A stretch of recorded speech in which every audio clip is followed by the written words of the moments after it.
question. Yeah, is there a conference code for the Wi-Fi in here? That I'm not actually sure about. We can try to get an answer. I was told no. Okay. Yeah, I guess that was, so sorry, I wasn't sure about that. If you look through, has anybody here signed up for the private briefing tonight? Senators Paul DeMint, Lee. Okay. We still waiting for an update on the time since we moved everything back. We're going to try to probably push that back a little bit. We'll let you all know here. So tonight we still have Senator Rand Paul, Senator Mike Lee, Senator Jim DeMint, Bruce Fine will be speaking, Congressman Justin Mosh as well. There will still be a book signing with Senator Paul and Senator DeMint. And there'll be a welcome party, probably a little later than 8:30 now. So once everything breaks up, just give it 15, 20 minutes, and then head on out to the promenade for the welcome party hosted by Virginia Campaign for Liberty. And again, if you pick one of these up and see the rest of the events throughout the weekend, we start at 9:10 tomorrow. And I promise, unlike this evening, we'll do our best to go ahead and get started right on time. So please be here at 9:10 in the morning. We'll start off with Julie from Freedom Works, go through our panels, go through the rest of the day that culminates with a speech from Congressman Ron Paul. So I know you want to be here, and your seats are in the back. Our next speaker, when he was elected in 2010, in something that, again, as we said earlier, you think the establishment thinks they got us beat. Sometimes we can surprise them. If we keep working together, we'll surprise them a lot more. They thought they had it in this case. But once this senator was elected, a lot of people watched and said, uh-oh. And I'm proud, I think, to introduce him as probably the biggest thorn in the side of Senator Harry Reid sometimes with some of the things he's been trying to pull recently. But this has been a guy who, in the Senate, has kept them accountable, has advocated for the Constitution in a powerful, powerful way. And he has made a difference already through things like the Patriot Act, standing up to the NDAA, working to advance all the Fed, and so many more issues. Ladies and gentlemen, please welcome now Senator Rand Paul.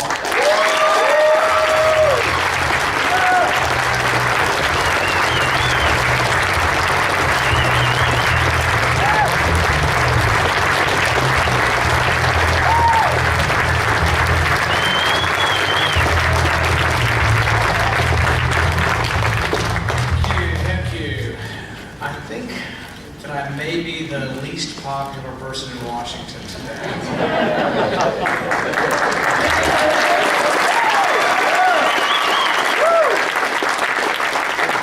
All of my colleagues are unhappy with me. The Democrats and the Republicans. I thought maybe I'm popular somewhere. But I'd rather be popular with the people than with the folks I work with. I'm unpopular today, more so than usual, because I'm holding up the business. The businesses, they want to go home and they want to campaign. But I'm holding up business for, I think, an important principle.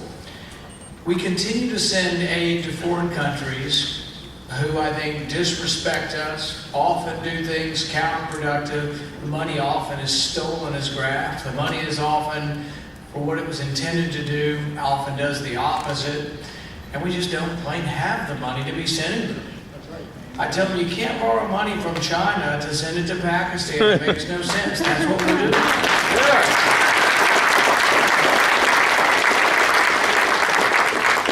So we're in the process of filibustering.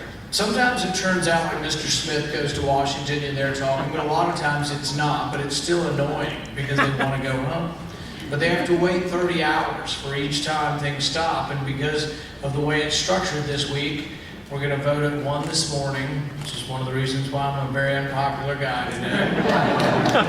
Then we may be voting on Saturday, and this was a long weekend. They were planning on being out for 4 days. It's getting close to the election. But the point has to be made that we just don't have the money.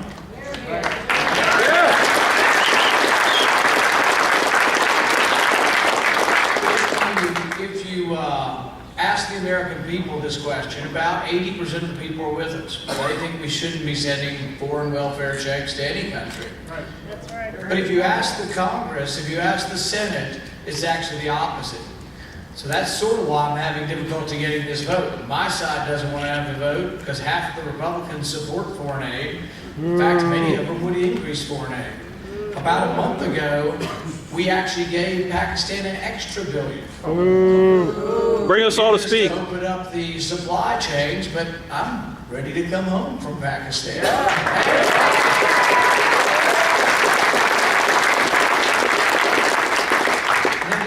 side says, oh, that's irresponsible. You're wanting to disengage from the world and you don't want to engage with Pakistan.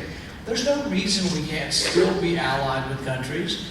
There's no reason we still can't have mutual things that we agree to, but you shouldn't have to bribe or pay for your friends.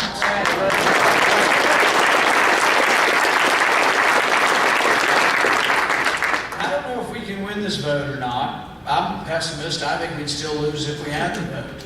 But they don't want to have it because they know where the American people are and they know it's election season. They got to go home and explain why we're sending money to a country that disrespects us, a country that held a man for a year in prison for several months in manacles. He was tortured by the Pakistani security service and he was held for a year.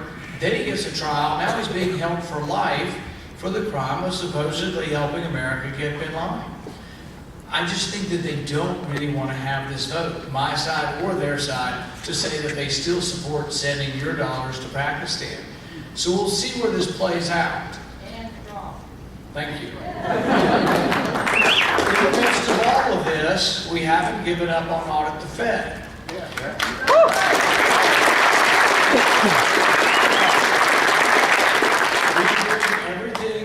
In our power to try to get a vote on Audit the Fed. I had a conversation with Senator Reid last night on this. And it may not help that I'm sort of a thorn in his side on this and ask him for, oh, by the way, will you give me a favor and let me have a vote on Audit the Fed? So it may not be the best tactics in the world at this point. However, I did point out to him that it was me and you that helped to forward his speech from 1995 saying how much he loves Audit the Fed.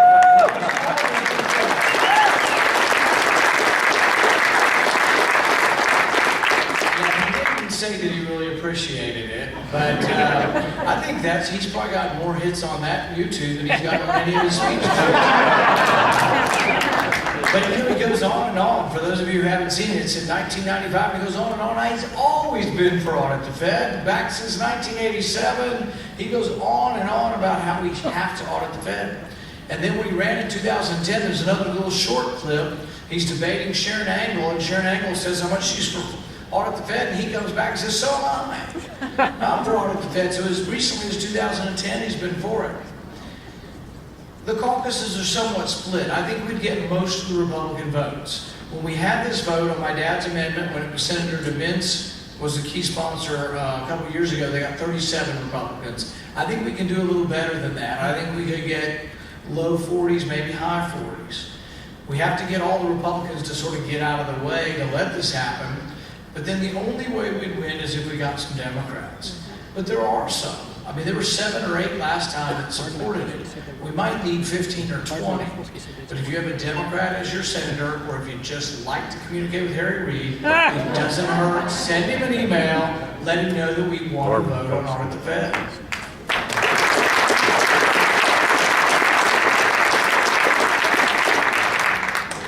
People ask, are we ever going to win any political battles up here? Will we get enough people? I think we've already won the battle of the public. I really do. I don't think they have much of an answer for us. I also think we're going to win the battle up here. And the reason is that all spending is going to be crowded out. It's going to be crowded out by entitlement spending. Entitlement spending, Medicare, Medicaid, Social Security, and interest comprise about 2/3 of the budget. But they're growing, and it's on an exponential curve. As they grow, they push out every other thing.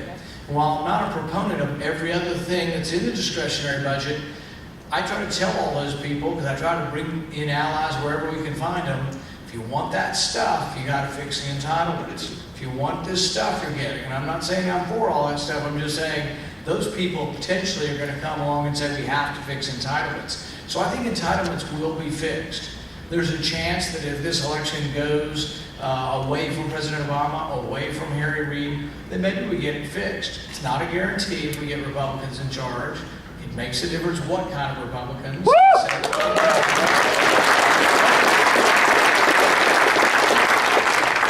And my job doesn't end with that either. I know there have been some people who have been critical of me for working within the system. But I will say that it's important to remember that within 1 week of me saying some things that people didn't necessarily like about supporting the nominee, a week later I was also saying that she can't go to war in Iran without a declaration of war.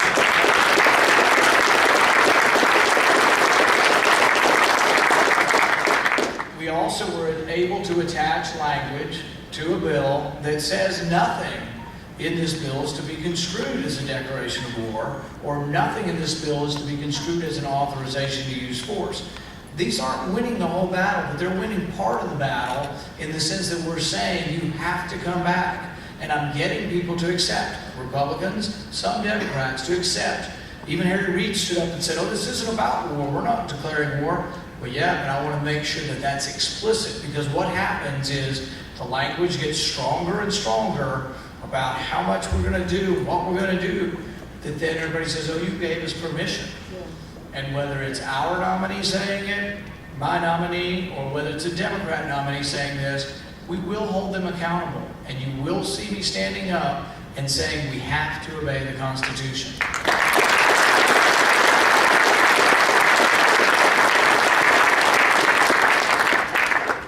The question is, what do we have left in this country? Do we have enough greatness left in our founding documents, enough greatness in our economic system to overcome this?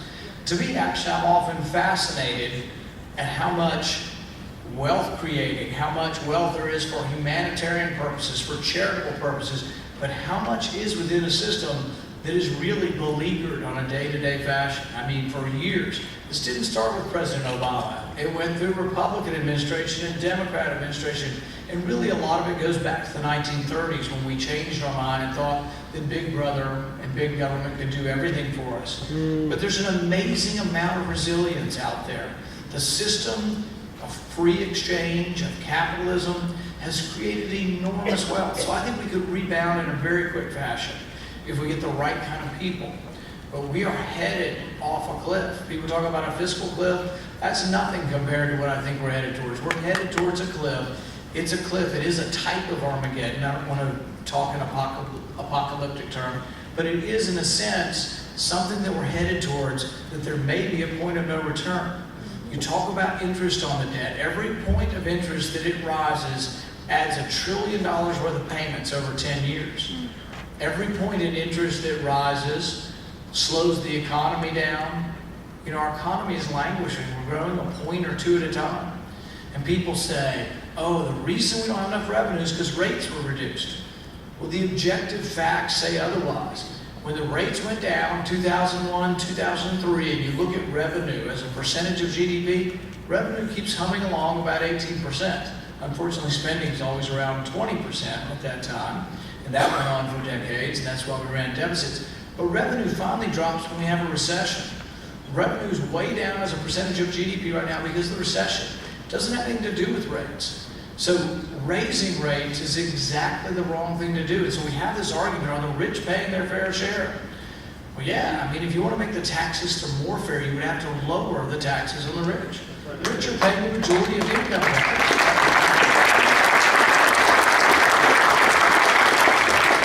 Has anybody seen the Peter Schiff interview where he goes down into the Occupy Wall Street? It